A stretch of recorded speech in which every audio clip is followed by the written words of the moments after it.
अस्सलाम वालेकुम dear students, कैसे हैं सब लोग? होपफुली सब खैरियत से होंगे। जी बच्चों, आज की जो हमारी वीडियो है बेसिकली वो एक इम्पॉर्टेंट टॉपिक जो है उस पे है। बेसिकली जब हम काम कर रहे होते हैं वर्ड फाइल में तो हमें ये इशू बहुत दफ़ा फेस करना पड़ता है। तो इशू क्या है, पहले मैं थोड़ा-सा ब्रीफली उसके बारे में बता देती हूँ कि वर्ड फाइल में हमारे पास डिफरेंट वर्ड्स होते हैं, वो इस तरह से रेड कलर की लाइन जो है उसके नीचे आ रही होती है और हमें समझ नहीं आ रही होती कि इसमें इशू क्या आ रहा है, जो कि ये वर्ड की फाइल हमें रेड लाइन दे रही है। ठीक है? तो रेड लाइन बेसिकली डिफरेंट वजूहात की बिना पर आ सकती है। समटाइम्स ऐसा होता है कि हमने जो स्पेलिंग है वो गलत लिखे होते हैं। ठीक है? ये जो कि ऑलरेडी वर्ड की जो प्रॉपर डिक्शनरी है बैक साइड पे, जो बैकअप पे काम कर रही है, उस पे वो ऐड नहीं होते। जैसे कुछ फ़ॉर्मूलाज़ होते हैं, केमिस्ट्री के स्टूडेंट्स अगर हैं, मैथ्स के स्टूडेंट्स अगर हैं, डिफरेंट इक्वेशंस लिख रहे हैं, फ़ॉर्मूलाज़ लिख रहे हैं, तो ये उन तमाम जो वर्ड्स हैं उनको अंडरलाइन कर देगा रेड कलर के साथ। ठीक है? और भी डिफरेंट कलर्स हैं, इनके बारे में नेक्स्ट देखेंगे कि ये ब्लू लाइन का क्या मतलब होता है, ग्रीन का क्या मतलब होता है, क्योंकि वर्ड की फाइल जो है वो डिफरेंट अल्फ़ाबेट्स हैं, डिफरेंट वर्ड्स जो हैं, उनको डिफरेंट कलर्स से वो हाइलाइट करके आपको बताती है कि इसमें ये इशू है। ठीक है? तो जब रेड कलर आपके पास आता है तो इसका मतलब ये है कि या तो स्पेलिंग मिस्टेक्स है, ठीक है? या फिर वो आपकी डिक्शनरी में ऐड नहीं है। वो वर्ड जो हैं, वर्ड जो आपकी फाइल आपके पास यहाँ पे है, ठीक है? वो इसके अंदर ऐड नहीं है। तो इन दोनों चीज़ों को आपने वन बाय वन ठीक करना है।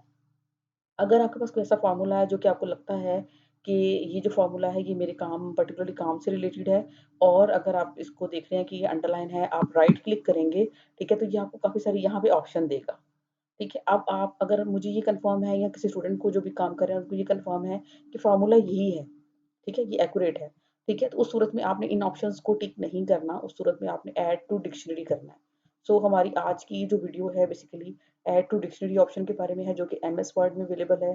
सिमिलरली जैसे मैंने आपको एक एग्जांपल दी, जब आप इस पे क्लिक कर देते हैं तो उसके बाद ये ऑप्शन जो है यहाँ पर ये रेड लाइन जो थी ये यहाँ पर खत्म हो जाएगी और उसके बाद नेक्स्ट जहाँ भी कहीं भी आपने ये वर्ड लिखा होगा वहाँ पे ये ऑप्शन रेड अंडरलाइन नहीं होगी, ठीक है? इसी तरह से डिफरेंट वो फ़ॉर्मूलाज़ हैं, डिफरेंट वर्ड्स हैं, ठीक है? जिसके बारे में आपको अगर आप देखें तो ये यंग्स मॉडुलस लिखा हुआ है, बल्क मॉडुलस लिखा हुआ है, ये स्टूडेंट्स को आइडिया होगा। जो बेसिक साइंस स्टूडेंट्स हैं बेसिकली उन तमाम को ये आइडिया होगा कि ये क्या टर्म्स हैं, ठीक है? अब आप देखें तो स्पेलिंग में नो सजेशंस अवेलेबल।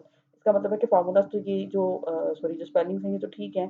अब आपने इसको क्या करना है, आपने इसको ऐड टू डिक्शनरी की ये ऑप्शन आपके पास नीचे अवेलेबल है, राइट क्लिक करने से भी ये आ जाती है और जस्ट मैं वर्ड के ऊपर लेकर गई हूँ कर्सर तो भी उसने ये ऑप्शन शो कर दी है।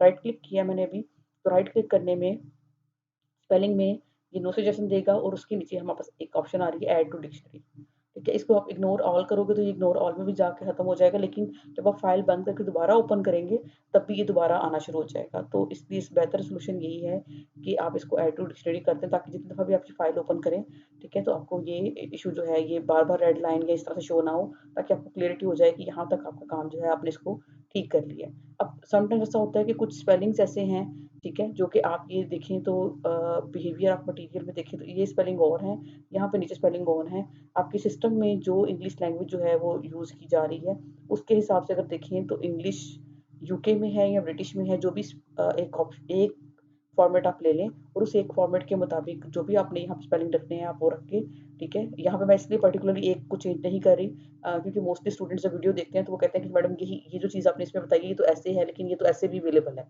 अल्टरनेट ऑप्शन भी उनको पता होती है।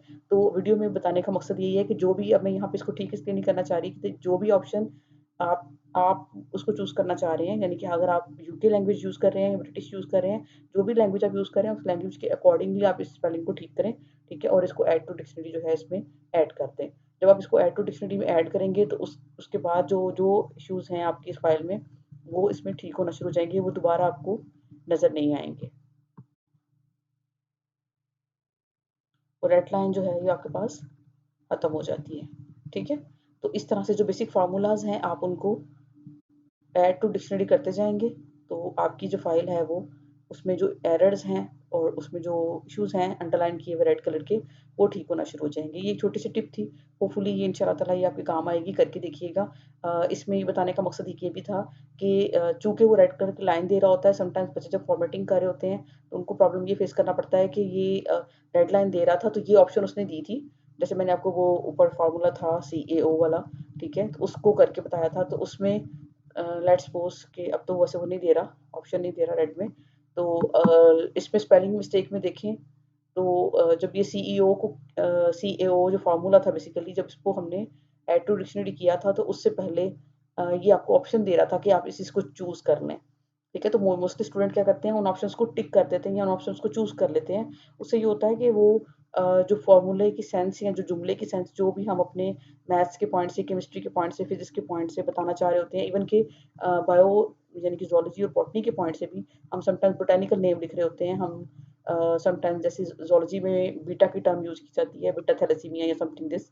तो जो भी किसी भी एनवायरमेंटल साइंस में डिफरेंट टर्म्स यूज़ होती हैं, तो कोई भी ऐसा पैरामीटर जो कि स्पेसिफिकली आपके काम से रिलेटेड है, ठीक है? अगर उसमें इश्यू आ रहा है तो आपने वो फ़ॉर्मूला चेंज नहीं करना। आप अपने फ़ॉर्मूले को ऐड टू डिक्शनरी वाले ऑप्शन में जाएँ, वहाँ पे उसमें एंटर कर दें, ठीक है? एंटर करेंगे तो आपकी ये जो एरर वाली ऑप्शन है, ये रेड कलर की जो हाइलाइट हुआ हुआ है, जैसे अब ये मैंने एक एग्ज़ाम्पल जो है साइंटिस्ट नेम है ये, ठीक है? इस पे मैंने क्लिक किया है तो ये मुझे ऑप्शंस दे रहा है। अगर मैं इसको इनमें से किसी पे भी क्लिक कर दूँगी तो ये रेड लाइन देना बंद कर देगा, लेकिन मेरा फ़ॉर्मूला या मेरा जो साइंटिस्ट नेम है, ठीक है? जो उसकी एप्लीकेशन है वो डिस्टर्ब हो जाएगी। तो हमें ऐसा नहीं करना। हमें जस्ट इसको करेक्ट चेक करके कि क्या स्पेलिंग यही है, साइंटिस्ट नेम जो है उनकी स्पेलिंग यही है, तो इसको हमने ऐड टू डिक्शनरी कर देना है। जब भी एक दफ़ा ऐड टू डिक्शनरी कर दूँगी तो वो पूरे पेपर में या पूरे जो भी मेरा शॉर्ट फॉर्म में जितना भी मेरा सारा काम है, उसमें वहाँ पर वो शो नहीं होगा। तो ये छोटी-सी टिप थी, होपफुली ये आपके लिए हेल्पफुल रहेगी। नेक्स्ट वीडियो साथ मिलेंगे दोबारा इंशाल्लाह ताला। अपना ढेर सारा ख्याल रखिएगा। अल्लाह हाफ़िज़।